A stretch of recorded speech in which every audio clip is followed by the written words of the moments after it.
दोस्तों, आप कभी सोच सकते हैं कि मां बनने का सपना किसी के लिए खौफनाक सपने में बदल सकता है। इस कहानी में रामू की जिंदगी एक ऐसे मोड़ पर आ खड़ी होती है जहां उसकी पत्नी सीता मां बनने की चाहत एक भयानक सौदे में बदल जाती है। एक काले घूंघट वाली डायन मां की एंट्री, अजीब सी गर्भधारणे और रातों को गूंजने वाली खौफनाक हंसी। ये कहानी है प्यार, विश्वास और अंधेरे शक्तियों के बीच की लड़ाई की। हेलो दोस्तों, मैं आपका दोस्त नवीन और आप सुन रहे हैं हॉरर कहानी मेरी जुबानी। दोस्तों, अब एक नया श्रृंखला रोजाना के लिए शुरू किया है। श्रृंखला यह है कि कहानी को सुनने के बाद आपको कहानी अच्छी लगे तो आप कमेंट करके ये बताना कि आप किस जगह से कहानी सुन रहे हो और आपका नाम क्या है। इसके बाद अगली वीडियो में मैं आपका नाम जरूर लूंगा। कमेंट करना ना भूले और यूट्यूब चैनल को भी सब्सक्राइब करें। यह छोटा सा सहयोग मेरे लिए बहुत महत्वपूर्ण है। चलिए शुरू करते हैं। आज की हमारी कहानी मधुगिरी का छोटा सा गांव पहाड़ों की छाया में बसा था, जहां पेड़ पीपल की तरह काले थे और धुंध सदा घना रहता था। इस गांव में रहते थे रामू और सीता, एक साधारण किसान दंपत्ति। सीता कुछ समय से बीमार थी। उनकी हालत दिन ब दिन बिगड़ती जा रही थी। गांव के वैद्य जड़ी बूटी देते रहे पर कुछ फायदा नहीं हुआ। एक रात रामू को एक सपना आया। सपने में एक बूढ़ी औरत खड़ी थी। उसके चेहरे पर काला घूंघट था। औरत ने कहा, रामू, तुम्हारी पत्नी को बचाना है तो पहाड़ों के उस पार रहने वाली डायन मां की शरण में जाओ। रामू सुबह उठा तो घबरा गया। डायन मां के बारे में उसने गांव के बुजुर्गों से कहानियां सुनी थी। कहते थे वह पहाड़ों के उस पार एक गुफा में रहती है और उसकी तांत्रिक विद्या अलौकिक है। हालांकि सीता की हालत देख रामू ने फैसला किया कि वह डायन मां के पास जाएगा। पूरे दिन चलने के बाद रामू पहाड़ों के उस पार पहुंचा। वहां उसे एक अंधेरी गुफा दिखाई दी। डरते हुए उसने गुफा के अंदर जाने की हिम्मत जुटाई। अंदर का वातावरण और भी भयानक था। हर तरफ हड्डियां बिखरी पड़ी थीं और हवा में एक सड़ा हुआ गंध था। अचानक एक खौफनाक हंसी गूंजी। हंसती हुई एक औरत सामने आई। उसके चेहरे पर काला घूंघट था। उसकी आंखें जल रही थीं। कौन हो तुम? डायन मां ने कर्कश आवाज में पूछा। रामू घबराते हुए बोला, मैं रामू हूं। मेरी पत्नी सीता बीमार है। गांव के वैद्य कोई इलाज नहीं कर पाए। मैंने सुना है कि आपकी तांत्रिक विद्या अद्भुत है। कृपया मेरी पत्नी को बचा लीजिए। डायन मां ने रामू को ध्यान से देखा, फिर बोली, मैं तुम्हारी पत्नी को बचा सकती हूं, लेकिन एक शर्त पर। क्या शर्त? रामू ने जल्दी से पूछा। कुछ महीनों बाद तुम्हें मुझे एक चीज देनी होगी, डायन मां ने मुस्कुराते हुए कहा। उसकी मुस्कान खौफनाक थी। रामू को समझ नहीं आया कि डायन मां क्या मांगेगी, लेकिन सीता की हालत देख उसने बिना कुछ सोचे हां कर दी। डायन मां ने कुछ मंत्र पढ़े और रामू को एक काली पोटली दी। इससे अपनी पत्नी को खिला दो, वह ठीक हो जाएगी, डायन मां ने कहा। रामू ने पोटली ली और गांव की तरफ भाग गया। सीता को पोटली खिलाई और कुछ ही देर में सीता की तबीयत ठीक होने लगी। रामू खुशी से बाहर नहीं समाया, लेकिन उसे डायन मां की शर्त याद आ गई। उसने सोचा, कुछ महीनों बाद देखते हैं। कुछ समय बाद सीता गर्भवती हो गई।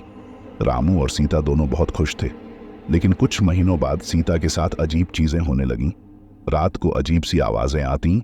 सीता अचानक से अजीब हरकतें करने लगती। एक रात सीता की चीख निकली। रामू दौड़कर कमरे में घुसा तो सीता बिस्तर पर तड़प रही थी। उसका पेट फूला हुआ था और उसमें से अजीब सी हलचल हो रही थी। सीता की आंखें लाल थीं और वह किसी अदृश्य चीज से लड़ रही थी। रामू घबरा गया। उसने सीता को संभालने की कोशिश की, लेकिन सीता उसे पहचान नहीं पाई। उसकी आवाज भयानक थी, मानो किसी और के गले से निकल रही हो। उसे वापस भेजो, वह मेरा बच्चा है, सीता चिल्लाई। रामू को समझ नहीं आ रहा था कि क्या हो रहा है। अचानक कमरे का तापमान गिर गया। हवा में एक सड़ा हुआ गंध फैल गया और दीवारों पर खौफनाक परछाइयां नाचने लगीं। रामू ने डर के मारे सीता का हाथ पकड़ लिया। तभी सीता का पेट फट गया, लेकिन खून की जगह एक काला सांप निकला। सांप फन फैलाकर सीता के ऊपर मंडराने लगा। उसकी आंखें चमक रही थीं और वह फुफकार रहा था। रामू चीख उठा। वह यह सब सह नहीं पा रहा था। अचानक कमरे का दरवाजा खुला और एक बूढ़ी औरत अंदर आ गई। उसके चेहरे पर काला घूंघट था। उसकी आंखें जल रही थीं। यह वही डायन मां थी। मैं आ गई हूं, डायन माँ ने कर्कश आवाज में कहा। सांप डायन माँ को देखते ही शांत हो गया। वह उसके कंधे पर चढ़ गया। डायन माँ सीता के पास गई और उसके माथे पर काला निशान बनाया। चिंता मत करो रामू, डायन माँ बोली, तुम्हारी पत्नी अब ठीक है। सीता बेहोश थी। रामू को कुछ समझ नहीं आ रहा था। उसने डायन माँ से पूछा, यह क्या है, मेरा बच्चा कहाँ है? डायन माँ ने मुस्कुराई। उसकी मुस्कान खौफनाक थी। तुम्हें वही मिला जो तुम चाहते थे। तुम्हारी पत्नी अब स्वस्थ है और जल्द ही तुम्हें एक स्वस्थ बच्चा भी देगी। रामू को डायन माँ की बातों पर संदेह हुआ। उसने सीता को देखा। वह अभी भी बेहोश थी। उसका पेट सपाट था, मानो कभी गर्भवती ही नहीं थी। डायन माँ ने कमरे से जाते हुए कहा, ध्यान रहे रामू, तुमने मुझसे वादा किया है। फिर वह अंधेरे में गायब हो गई। रामू सारी रात सीता के पास बैठा रहा। सुबह होते होते सीता को होश आया। उसने रामू को कुछ नहीं बताया कि रात में क्या हुआ था। वह बिल्कुल सामान्य लग रही थी, लेकिन रामू को उसकी आंखों में एक अजीब सी चमक दिखाई दे रही थी। कुछ दिनों बाद सीता फिर से गर्भवती हो गई। इस बार रामू को बहुत डर लग रहा था। उसे नहीं पता था कि डायन माँ के साथ किए गए वादे की वजह से क्या होगा। सीता की हर हरकत पर रामू की नजर रहती थी। रात को वह सो नहीं पाता था। उसे डर था कि कहीं फिर वही ना हो जाए। एक रात सीता की चीख फिर से गूंजी। रामू दौड़कर कमरे में गया तो वही भयानक दृश्य। सीता बिस्तर पर तड़प रही थी और उसका पेट फूल रहा था। लेकिन इस बार कुछ अलग था। सीता के पेट से हल्की सी रोने की आवाज आ रही थी। रामू घबरा गया। वह समझ नहीं पा रहा था कि क्या करे। अचानक कमरे का तापमान फिर से गिर गया और हवा में सड़ा हुआ गंध फैल गया। दीवारों पर खौफनाक परछाइयां नाचने लगी। इस बार डायन माँ नहीं आई। रामू अकेला था। सीता की चीखों से कमरा गूंज रहा था। तभी सीता का पेट फट गया, लेकिन खून की जगह इस बार एक नन्हा बच्चा बाहर निकला। उसकी त्वचा काली थी, आंखें लाल थीं और वह जोर जोर से रो रहा था। रामू बच्चे को गोद में लेना चाहता था, लेकिन उसके हाथ रुक गए। यह बच्चा सामान्य नहीं लग रहा था। उसकी आंखों में एक अजीब सी चमक थी, मानो वह किसी बुरी शक्ति से ग्रसित हो। सीता बेहोश पड़ी हुई थी। रामू घबरा गया। डायन माँ का वादा उसे याद आया। अचानक बच्चे ने रोना बंद कर दिया। उसने रामू को घूरना शुरू कर दिया। फिर उसकी आवाज कमरे में गूंजी, एक बच्चे की आवाज से कहीं ज्यादा भयानक और कर्कश। तू मेरा पिता है रामू, बच्चे ने कहा, लेकिन तू मुझे बचा नहीं सका। रामू कांप उठा। उसे समझ नहीं आ रहा था कि क्या हो रहा है।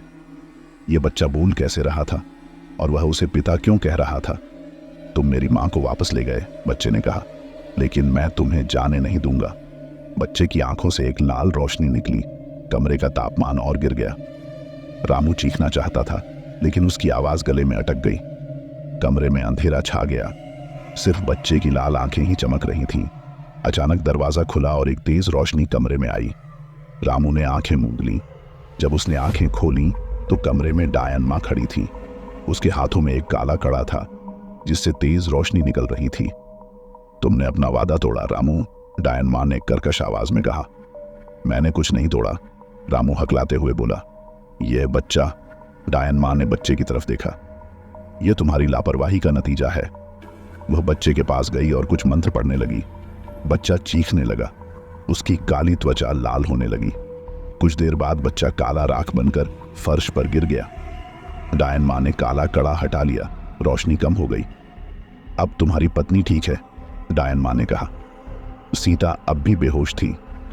रामू ने उसे संभाला और डायन माँ की तरफ देखा। तुमने उसे क्या किया? रामू ने गुस्से से पूछा। डायन माँ ने मुस्कुराई। उसकी मुस्कान खौफनाक थी। मैंने तुम्हारी पत्नी को बचा लिया, लेकिन एक और शर्त पर। रामू डायन माँ की शर्त सुनने को तैयार नहीं था। वह अपनी पत्नी को लेकर गांव वापस जाना चाहता था, लेकिन डायन माँ ने उसे जाने नहीं दिया। तुम यहां से तब तक नहीं जा सकते जब तक तुम मेरी नई शर्त नहीं मानते, डायन माँ ने कहा। रामू फंस गया था। वह सीता को लेकर भाग नहीं सकता था और डायन माँ की नई शर्त के बारे में सोचकर ही उसके रोंगटे खड़े हो गए। क्या शर्त है? रामू ने मजबूर होकर पूछा। डायन माँ ने धीरे से कहा, मुझे तुम्हारी पत्नी की कोख चाहिए।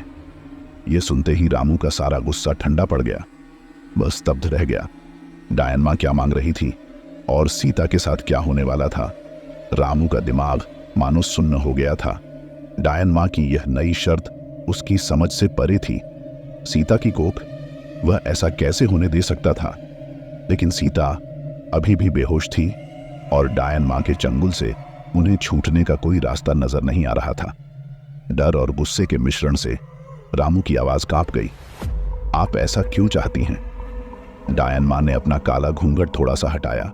उसकी एक आंख चमक रही थी। मेरी शक्ति कमजोर हो रही है रामू। मुझे एक नया शरीर चाहिए और तुम्हारी पत्नी की कोख इसके लिए एकदम सही है। रामू को खून खौलने लगा। सीता को एक नए शरीर के लिए बलि चढ़ा देना, यह कैसा सौदा था? उसने डायन माँ को मनाने की कोशिश की। कुछ और लो, मेरा सब कुछ ले लो, लेकिन मेरी पत्नी को छोड़ दो। डायन माँ ने निर्दयता से हंसाई। तुम ऐसा कोई सौदा नहीं दे सकते जो मेरी शक्ति वापस लाए। फिर उसने रामू की तरफ एक ठंडी निगाह डाली। या तो मेरी शर्त मानो या फिर तुम्हारी पत्नी को उसी बच्चे जैसा अंजाम भुगतना पड़ेगा। सीता के बेहोश शरीर को देखते हुए रामू का दिल टूट गया। वह जानता था कि डायन माँ मजाक नहीं कर रही थी, लेकिन सीता की कोख कैसे दे सकता था? क्या कोई और रास्ता नहीं था? उसकी आंखें कमरे के कोने में पड़े काले कड़े पर पड़ी। डायन माँ की ताकत का स्रोत शायद यही था। अगर वह कड़ा किसी तरह उससे छीन ले तो यह एक खतरनाक विचार था, लेकिन सीता को बचाने के लिए वह कुछ भी करने को तैयार था। रामू ने धीरे से सीता के पास जाने का नाटक किया, जैसे उसकी तबीयत देख रहा हो। डायन माँ ने उसे रोकने की कोशिश नहीं की। रामू ने सीता के तकिए के नीचे छिपाकर रखे हुए लोहे के चिमटे को बाहर निकाला। यह चिमटा ही उसका एकमात्र हथियार था। डायन माँ की पीठ उसकी तरफ थी। रामू ने मौके का फायदा उठाया और चुपके से डायन माँ की तरफ बढ़ा। अचानक सीता करवट लेकर उठी। रामू चौंका। सीता की आंखें खुली, लेकिन उनकी पुतलियां गायब थीं। उनकी आंखें काली थीं। सीता की आवाज भयानक थी। मत रोको उसे रामू, उसे मेरा शरीर लेने दो। रामू का खून जम गया। यह सीता की आवाज नहीं थी, यह डायन माँ की आवाज थी। सीता के शरीर पर डायन माँ काबिज हो चुकी थी। डायन माँ सीता के शरीर में रामू की तरफ घूमी। रामू ने घबराते हुए चिमटे को ऊपर उठाया। उसे पता था कि यह बेकार की लड़ाई है, लेकिन सीता के लिए, अपने प्यार के लिए उसे लड़ना ही था। तभी कमरे में अचानक अंधेरा छा गया। एक तेज हवा का झोंका आया और कमरे में रखी चीजें इधर उधर उड़ने लगी। रामू आंखें मूंद कर खड़ा हो गया, चिमटे को कसकर पकड़े हुए। कुछ ही सेकंड बाद हवा का झोंका थमा और रोशनी वापस आ गई। कमरे में डायन माँ का कहीं पता नहीं था। सीता बिस्तर पर बेहोश पड़ी थी। उसकी आंखें सामान्य थीं। रामू दौड़कर सीता के पास गया। उसकी नब्ज चल रही थी। सीता धीरे धीरे होश में आई। उसे रात भर क्या हुआ था, इसका उसे कोई याद नहीं था। राहत के सागर में डूबने से पहले ही रामू को एहसास हुआ कि कुछ तो गड़बड़ है। सीता की आंखों में भले ही अब कालापन न रहा हो, पर एक अजीब सी चमक थी, मानो वह किसी गहरे राज को अपने अंदर छुपाए हुए हो। कुछ दिन बीत गए। सीता स्वस्थ हो चुकी थी, पर रामू को उसमें पहले वाला प्यार और मासूमियत नजर नहीं आती थी। सीता अब हर समय खामोश रहती, अक्सर दूर खोई रहती। रातों को वह अजीब सी हरकतें करने लगी थी। कमरे में अकेले बातें करती, हवा में हाथ घुमाती। एक रात रामू की नींद खुल गई। उसने देखा सीता खड़ी है कमरे के बीचों बीच। उसकी आंखें बंद थीं और वह किसी अदृश्य शक्ति से बात कर रही थी। चिंता मत करो, जल्द ही सब कुछ ठीक हो जाएगा। सीता की आवाज फुसफुसाती हुई थी, पर उसमें पहले जैसी मिठास नहीं थी। कुछ अजीब सा खौफ था। रामू सह नहीं पाया। वह उठकर सीता के पास गया। सीता चौंक कर पीछे हटी। उसकी आंखें खुल गईं। उनमें एक पल के लिए डर की झलक दिखी। फिर वह लापरवाही से बोली, क्या हुआ रामू, सो नहीं पाए? रामू ने पूछा। तुम किससे बात कर रही थी? सीता ने मुस्कुराई। अपने आप से। कभी कभी नींद नहीं आती तो खुद से ही बातें कर लेती हूं। रामू को उसका झूठ समझ में आ गया, पर अब वह क्या कर सकता था? सीता के शरीर में डायन माँ का वास हो चुका था, या शायद सीता खुद किसी अंधेरे रास्ते पर चल पड़ी थी। कुछ महीनों बाद सीता फिर से गर्भवती हो गई। रामू को एक तरफ तो खुशी थी, दूसरी तरफ डर भी सता रहा था। उसे नहीं पता था कि इस बार क्या होगा। इस बार सीता की हर हरकत पर रामू की पैनी नजर थी। वह हर रात दरवाजे के पास सोता ताकि डायन माँ फिर से न आ सके। एक रात सीता की चीख सुनाई दी। रामू दौड़कर कमरे में गया। सीता तड़प रही थी, उसका पेट फूल रहा था, लेकिन इस बार कोई भयानक बच्चा या सांप नहीं निकला। सीता ने एक स्वस्थ बच्चे को जन्म दिया। बच्चा बिल्कुल सामान्य था, उसकी त्वचा गुलाबी, आंखें नीली। रामू खुशी से फफक पड़ा। शायद अब सब कुछ सामान्य हो जाएगा, लेकिन रामू की खुशी ज्यादा देर नहीं टिकी। कुछ ही दिनों बाद बच्चे की आंखों का रंग बदल गया, वे काली हो गईं, और रातों को बच्चा रोता नहीं था बल्कि हंसता था, एक अजीब सी खौफनाक हंसी। रामू का दिल बैठ गया। वह समझ गया था डायन मां भले ही चली गई थी, लेकिन उसका असर सीता और उनके बच्चे पर हमेशा के लिए रह गया था। अब रामू के सामने एक बड़ा सवाल था, क्या वह इस बच्चे को पालेगा जो शायद एक साधारण बच्चा न होकर किसी बुरी शक्ति का वाहक था? रामू कांप गया। कमरे में सन्नाटा छा गया था। बच्चे की खौफनाक हंसी थम गई थी। सीता सो रही थी, मानो उसे कुछ पता ही ना हो। रामू को फैसला लेना था। वह इस बच्चे को कैसे पाल सकता था जिसकी किरणों में अंधेरा समाया हुआ था? रात भर रामू सो नहीं पाया। सुबह होते ही वह गांव के बुजुर्ग पाठक जी के पास गया। पाठक जी गांव के सबसे ज्ञानी व्यक्ति थे। रामू ने उन्हें पूरी कहानी सुनाई, डायन मां के साथ हुई डील से लेकर सीता के साथ घटित भयानक घटनाओं तक। पाठक जी ध्यान से सुनते रहे। कहानी खत्म होने के बाद उन्होंने कहा, रामू, तुम एक मुश्किल परिस्थिति में फंस गए हो। यह बच्चा साधारण नहीं है, इसमें कोई बुरी शक्ति का वास है, लेकिन उसे मार देना भी कोई हल नहीं है। तो फिर क्या करूं? रामू ने निराश होकर पूछा।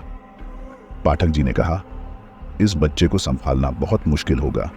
तुम्हें किसी ऐसे तांत्रिक की मदद लेनी होगी जो इस बुरी शक्ति को बच्चे से अलग कर सके। रामू को एक उम्मीद की किरण नजर आई। वह पूरे देश में घूमता रहा, एक ऐसे तांत्रिक की तलाश में जो उसकी मदद कर सके। कई तांत्रिकों से मिला, पर कोई भी इस जटिल कार्य को करने में सक्षम नहीं हुआ। कई साल बीत गए। रामू और सीता का बेटा अब बड़ा हो गया था। उसका नाम उन्होंने अमन रखा था। अमन बिल्कुल सामान्य बच्चा दिखता था, लेकिन उसकी आंखें काली थीं और रातों को उसकी खौफनाक हंसी गूंजती रहती थी। गांव के लोग अमन से दूर रहते थे, बच्चे उससे डरते थे। अमन भी किसी से बात नहीं करता था, हमेशा अकेला रहता था। रामू का दिल अमन के लिए तड़पता था। वह उसे प्यार करता था, लेकिन डर भी लगता था। एक दिन रामू जंगल में लकड़ी काट रहा था। अचानक उसे एक गुफा दिखाई दी। वह जिज्ञासावश गुफा के अंदर गया। अंदर गहरे में उसे एक धुंधली रोशनी दिखाई दी। रोशनी के पास एक बूढ़ा साधु ध्यान में बैठा हुआ था। रामू साधु के पास गया और उन्हें प्रणाम किया। साधु ने आंखें खोली। उनकी आंखों में एक अजीब सी चमक थी। रामू ने उन्हें अपनी पूरी कहानी सुनाई। साधु ध्यान से सुनते रहे। कहानी खत्म होने के बाद उन्होंने कहा, रामू, तुम्हारी परीक्षा कठिन रही है, लेकिन तुम्हारा प्यार ही तुम्हें और तुम्हारे बेटे को बचा सकता है। साधु ने रामू को एक मंत्र बताया और कहा, इस मंत्र का हर रात जप करो। तुम्हारा प्यार और यह मंत्र उस बुरी शक्ति को कमजोर कर देगा। एक दिन शायद अमन से बुरी शक्ति अलग हो जाएगी। रामू को उम्मीद की एक किरण जगी। हर रात वह अमन के कमरे के बाहर बैठकर मंत्र का जप करता। कई सालों तक यह सिलसिला चलता रहा। धीरे धीरे अमन में बदलाव आने लगा। उसकी हंसी अब इतनी खौफनाक नहीं लगती थी। वह रामू से बातें करने लगा। एक रात रामू जप कर रहा था कि अमन उसके पास आया। पिताजी, अमन ने कहा, मुझे अजीब सा लग रहा है। मेरे अंदर कोई है जो मुझे बुरे काम करने के लिए उकसाता है। रामू की आंखों में आंसू आ गए। उसने अमन को गले लगा लिया। कुछ नहीं होगा बेटा, रामू ने कहा, हम उस बुरी शक्ति को हरा देंगे। उस रात से अमन और रामू ने साथ मिलकर मंत्र का जप करना शुरू किया। हर रात मंत्र जपने से अमन में बदलाव साफ दिखने लगा। उसकी आंखों में कालापन कम हो गया। हंसी भी अब सामान्य बच्चों जैसी होने लगी। गांव के लोगों को भी बदलाव महसूस हुआ। धीरे धीरे उनका डर कम होता गया। कुछ बच्चों ने अमन से दोस्ती भी कर ली। लेकिन एक रात, पूर्णिमा की रात, बुरी शक्ति फिर से जाग उठी। अमन चीख उठा। उसका शरीर ऐंठने लगा। रामू घबराकर उसके पास गया। अमन की आंखें काली हो चुकी थीं। तुम मुझे नहीं हरा सकते, एक गहरी कर्कश आवाज अमन के मुंह से निकली। रामू और अमन ने साथ मिलकर मंत्र का जप करना शुरू किया। कमरे में रोशनी कम हो गई। हवा में एक भयानक ऊर्जा का संचार होने लगा। रामू ने हार नहीं मानी। वह लगातार मंत्र जप करता रहा। उसके साथ अमन भी जप कर रहा था। कुछ देर की लड़ाई के बाद कमरे में एक तेज रोशनी चमकी। बुरी शक्ति चीख उठी। धीरे धीरे रोशनी कम होने लगी। अमन बेहोश होकर गिर पड़ा। रामू उसके पास दौड़ा। अमन की सांस चल रही थी। उसकी आंखें बंद थीं। रामू ने उसे जगाने की कोशिश की। कुछ देर बाद अमन की आंखें खुलीं। उसकी आंखों में अब कोई कालापन नहीं था। अमन ने रामू को गले लगा लिया। पिताजी, उसने कहा, मुझे अब अच्छा लग रहा है। वह बुरा साया चला गया। रामू खुशी से फफक पड़ा। सालों की मेहनत रंग लाई थी। उसका प्यार और अविश्वास ही अमन को बचा पाए थे। अगले दिन रामू ने पूरे गांव को बताया कि क्या हुआ था। गांव वालों ने रामू और अमन की बहादुरी की सराहना की। अमन अब गांव के अन्य बच्चों की तरह खेलता कूदता था, लेकिन रामू जानता था कि बुरी शक्तियां हमेशा मौजूद रहती हैं। उसने अमन को मंत्र सिखा दिए ताकि वह भविष्य में खुद को बचा सके। रामू और अमन साथ मिलकर खुशी से रहते थे। सीता के बारे में कुछ पता नहीं चला। शायद वह डायन मां के चंगुल में ही फंसी रही, लेकिन रामू और अमन ने उसे भुला दिया था। उनके पास अब एक नई जिंदगी थी, एक ऐसी जिंदगी जहां प्यार और विश्वास ने अंधेरे को मिटा दिया था। दोस्तों, ये थी आज की कहानी। इसके बाद दोस्तों हम वापस श्रृंखला शुरू करेंगे जो मैंने कल आपसे कहा था। साथ ही जिन लोगों ने कल की कहानी सुनने के बाद कमेंट करते हुए अपना नाम और जगह बताया था, अब उन लोगों का नाम लेता हूं। पहला नाम है पाली राजस्थान से गोस्वामी मनीष। अगला नाम है असम से नाजिम अख्तर। अगला नाम है असम से धुरबा। अगला नाम है सूरत गुजरात से पांडुरंग काशिद। अगला नाम है महूब से नीरज। अगला नाम है नेपाल से सुनील। अगला नाम है बीकानेर राजस्थान से मनोज कुमार चौधरी और कविता चौधरी। अगला नाम है पश्चिम बंगाल से सूर्य कुमार। अगला नाम है असम गुवाहाटी से अनामिका गोस्वामी। अगला नाम है सुरीनाम से राज। अगला नाम है धार मध्य प्रदेश से सुरेश चौहान। अगला नाम है पुरुलिया से आनंद। अगला नाम है अलीपुरद्वार से अजय। अगला नाम है दिल्ली से कुणाल। अगला नाम है भुवनेश्वर से चिन्माया। अगला नाम है मुंबई से यादव वेदांत। अगला नाम है बीके गुजरात से करण सिंह। अगला नाम है झारखंड से पीयूष कुमार भगत। अगला नाम है असम से रंजित बैश्या। अगला नाम है ओडिशा बरगढ़ से आकाश। अगला नाम है दिल्ली मोतीबाग से खुशी सिंह। धन्यवाद दोस्तों, मिलते हैं अगली वीडियो में।